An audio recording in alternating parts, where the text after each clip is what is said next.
ये आकाशवाणी रायपुर है। प्रादेशिक समाचार बुलेटिन के साथ मैं शशिकांत यादव।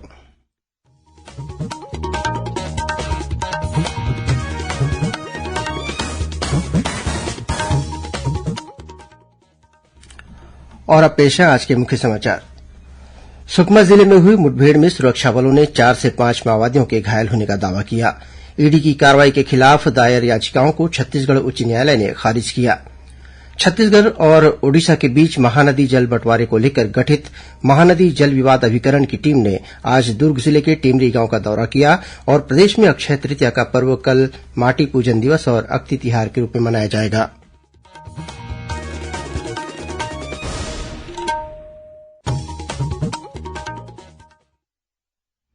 अब समाचार विस्तार से।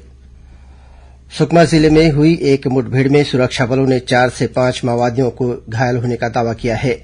पुलिस अधीक्षक सुनील शर्मा ने बताया कि कोंटा क्षेत्र के कुछ इलाकों में माओवादियों के बड़े नेताओं की उपस्थिति की सूचना पर संयुक्त टीम रवाना की गई थी। इसी दौरान बंडा कन्हईगुड़ा के पास माओवादियों ने जवानों पर गोलीबारी शुरू कर दी। जवाबी कार्रवाई के बाद माओवादी जंगल की ओर भाग निकले। घटनास्थल की तलाशी के दौरान सुरक्षा बलों ने माओवादी सामग्री भी बरामद की है। वहीं नारायणपुर जिले में जवानों ने 5 किलो वजनी प्रेशर बम बरामद करने में सफलता हासिल की है। बम निरोधक दस्ते ने विस्फोटक को मौके पर ही निष्क्रिय कर दिया। इसी जिले के नारायणपुर ओरछा मार्ग पर कापसी गांव में माओवादियों ने एक वाहन में आग लगा दी। इधर बीजापुर जिले के करवाही थाना क्षेत्र स्थित फरसेगढ़ के नेशनल पार्क एरिया में सुरक्षा बलों ने माओवादी कैंप ध्वस्त करने में सफलता हासिल की है। मौके से बड़ी मात्रा में विस्फोटक और डेटोनेटर के साथ माओवादी वर्दी, साहित्य और अन्य चीजें बरामद की गई हैं। आज कुछ समाचार चैनलों और वेब पोर्टलों में यह समाचार प्रसारित किया गया कि राजभवन द्वारा आरक्षण संबंधी विधेयक राज्य सरकार को वापस कर दिया गया है। अब से कुछ देर पहले राजभवन सचिवालय ने इस समाचार को तथ्यहीन बताते हुए स्पष्टीकरण जारी किया है कि आरक्षण संबंधी संशोधन विधेयक राजभवन द्वारा राज्य शासन को वापस नहीं किया गया है। प्रदेश में कुछ कारोबारियों सहित अन्य लोगों द्वारा प्रवर्तन निदेशालय ईडी की कार्रवाई के खिलाफ दायर याचिकाओं को छत्तीसगढ़ उच्च न्यायालय ने प्रारंभिक चरण में ही खारिज कर दिया है। इन याचिकाओं पर सुनवाई के बाद हाईकोर्ट ने अपना फैसला सुरक्षित रखा था। इस पर आज सुनवाई करते हुए कोर्ट ने कहा कि ईडी के खिलाफ दायर याचिकाएं मौजूदा स्थिति में स्वीकार करने योग्य नहीं है। गौरतलब है कि अभिषेक सिंह, पिंकी सिंह, अमित सिंह और निकेश पुरोहित की ओर से दायर याचिकाओं में ईडी पर प्रताड़ित करने के आरोप के साथ साथ मानहानि और लिए गए बयानों को खारिज करने की मांग की गई थी। बचाव पक्ष के अधिवक्ता मतीन सिद्दीकी ने बताया कि हाईकोर्ट ने याचिकाओं को स्वीकार करने योग्य नहीं पाया, लेकिन आदेश में यह भी कहा गया है कि मानहानि की क्षतिपूर्ति के विषय पर याचिकाकर्ता सिविल कोर्ट जा सकते हैं। छत्तीसगढ़ और ओडिशा के बीच महानदी जल बंटवारे को लेकर चल रहे न्यायालयीन प्रकरण के तहत गठित महानदी जल विवाद अभिकरण के अध्यक्ष सहित अन्य न्यायाधीशों ने आज दुर्ग जिले के धमधा विकासखंड स्थित टेमरी गांव का दौरा किया। अभिकरण के अध्यक्ष जस्टिस एएम खानविलकर और सदस्य जस्टिस रवि रंजन के साथ न्यायाधीश इंद्रमीत कौर तथा न्यायाधीश एके पाठक छत्तीसगढ़ के दौरे पर आए हुए हैं। 18 अप्रैल से शुरू होकर 22 अप्रैल तक चलने वाले इस दौरा कार्यक्रम के पहले चरण में अभिकरण के अध्यक्ष और सदस्यों ने आज टेमरी लघु सिंचाई योजना का निरीक्षण किया। इस अवसर पर छत्तीसगढ़ जल संसाधन विभाग के सचिव अनबलगन पी और विभाग के अन्य वरिष्ठ अधिकारियों के साथ ओडिशा के जल संसाधन विभाग के वरिष्ठ अधिकारी भी शामिल थे। अब सुनिए आकाशवाणी के लोकप्रिय कार्यक्रम प्रधानमंत्री की मन की बात पर आधारित विशेष श्रृंखला। आज की कड़ी का विषय है प्रधानमंत्री का किसानों के बीच नवाचार की भावना पर विचार।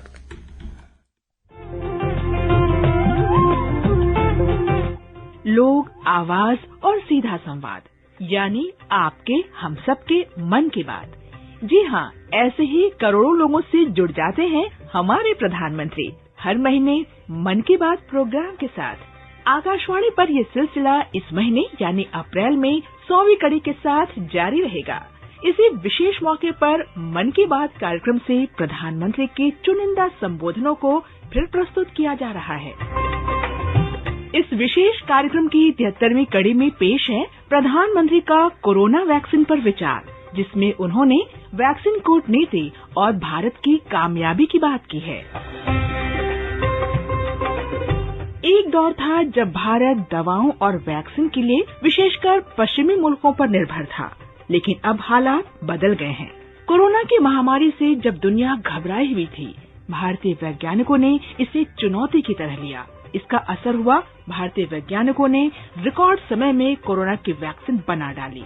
इसके बाद हमारे उत्पादकों ने कमान संभाली और वैक्सीन की इतनी खुराकें बनने लगी कि उससे देश में कोरोना टीकाकरण तो तेज हुआ ही, भारत विदेशों को भी वैक्सीन का निर्यात करने लगा। भारत की इस कामयाबी को 31 जनवरी 2021 को प्रसारित मन की बात कार्यक्रम में प्रधानमंत्री ने यूं याद किया है। जैसे कोरोना के खिलाफ भारत की लड़ाई एक उदाहरण बनी है, वैसे ही अब हमारा वैक्सीनेशन प्रोग्राम भी दुनिया में एक मिसाल बन रहा है। आज भारत दुनिया का सबसे बड़ा कोविड वैक्सीन प्रोग्राम चला रहा है। आप जानते हैं और भी ज्यादा गर्व की बात क्या है? हम सबसे बड़े वैक्सीन प्रोग्राम के साथ ही दुनिया में सबसे तेज गति से अपने नागरिकों का वैक्सीनेशन भी कर रहे हैं।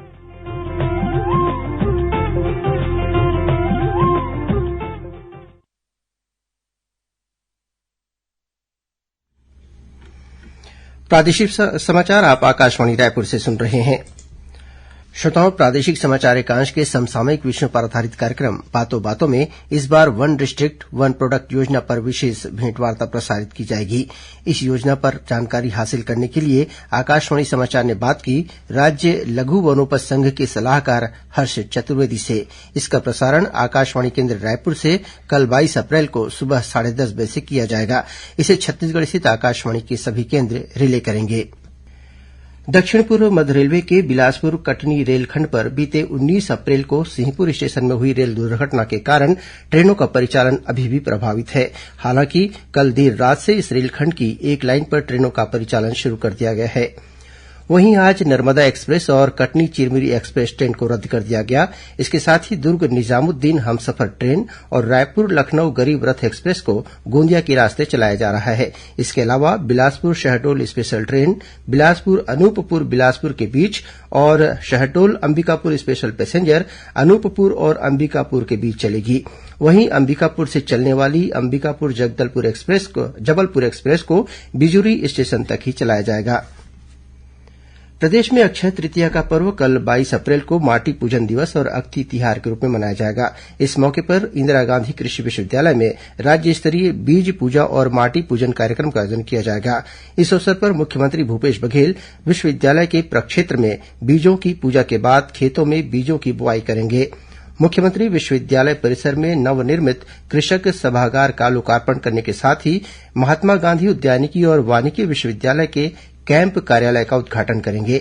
इसके अलावा श्री बघेल कृषि महाविद्यालय परिसर में नवनिर्मित क्लस्टर क्लासरूम का भी लोकार्पण करेंगे। कार्यक्रम के दौरान श्री बघेल विश्वविद्यालय द्वारा उत्पादित उन्नत किस्मों के उच्च गुणवत्ता कृत और प्रमाणीकृत बीजों की इंदिरा बीज ब्रांड नेम से लॉन्चिंग करेंगे। वहीं कृषक सम्मेलन में किसानों को उन्नत बीज, पौध सामग्री और कृषि यंत्र तथा उपकरण प्रदान करेंगे। मुख्यमंत्री भूपेश बघेल ने प्रदेशवासियों को अक्षय तृतीया की शुभकामनाएं दी है। साथ ही उन्होंने कहा है कि बाल विवाह जैसी कुरीतियों से समाज को मुक्त कराना सबकी सामूहिक जिम्मेदारी है। वहीं छत्तीसगढ़ सहित देशभर में कल ईद उल फितर का त्यौहार मनाया जाएगा। रमजान का आज आखिरी दिन है। ईद के मौके पर ईदगाहों में विशेष नमाज अदा की जाएगी। रायपुर के समीप स्थित भगवान श्रीराम के ननिहाल और माता कौशल्या की नगरी चंदखुरी में कल 22 से 24 अप्रैल तक माता कौशल्या महोत्सव का आयोजन किया जाएगा। मुख्यमंत्री भूपेश बघेल कल इस महोत्सव का शुभारंभ करेंगे। 3 दिवसीय इस महोत्सव में देश और प्रदेश के जाने माने कलाकार मानस गान, भक्ति गीत, नृत्य और भजन प्रस्तुत करेंगे। जशपुर जिले की विशेष पिछड़ी जनजाति पहाड़ी कोरवा और बिरहोर जनजाति के 142 युवाओं को सहायक शिक्षक के पद पर नियुक्ति दी गई है। मुख्यमंत्री भूपेश बघेल ने आज रायपुर स्थित अपने निवास कार्यालय में आयोजित कार्यक्रम में इन युवाओं को वर्चुअल रूप से नियुक्ति पत्र वितरित किया। और कुछ खबरें संक्षेप में। भगवान परशुराम की कल जयंती है। इस अवसर पर मुख्यमंत्री भूपेश बघेल ने प्रदेशवासियों को शुभकामनाएं दी हैं। रायपुर स्थित जिला रोजगार और स्वरोजगार मार्गदर्शन केन्द्र में 24 अप्रैल को प्लेसमेंट कैम्प लगाया जाएगा। इच्छुक उम्मीदवार मौके पर ही अपना पंजीयन करा सकते हैं। और महासमुंद जिले में आवाडबरी के पास पुलिस ने गांजा तस्करी के आरोप में 4 युवकों को गिरफ्तार किया है। इनके पास से 125 किलो गांजा के अलावा 1 नग देशी पिस्टल, 16 नग जिंदा कारतूस और 1 नग चाकू बरामद किया गया है। अंत में मुख्य समाचार एक बार फिर। सुकमा जिले में हुई मुठभेड़ में सुरक्षा बलों ने 4 से 5 माओवादियों के घायल होने का दावा किया। ईडी की कार्रवाई के खिलाफ दायर याचिकाओं को छत्तीसगढ़ उच्च न्यायालय ने खारिज किया।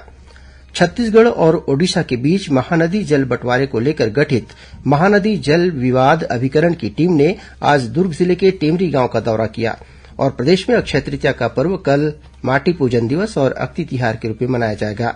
इसी के साथ प्रादेशिक समाचार बुलेटिन समाप्त हुआ। नमस्कार।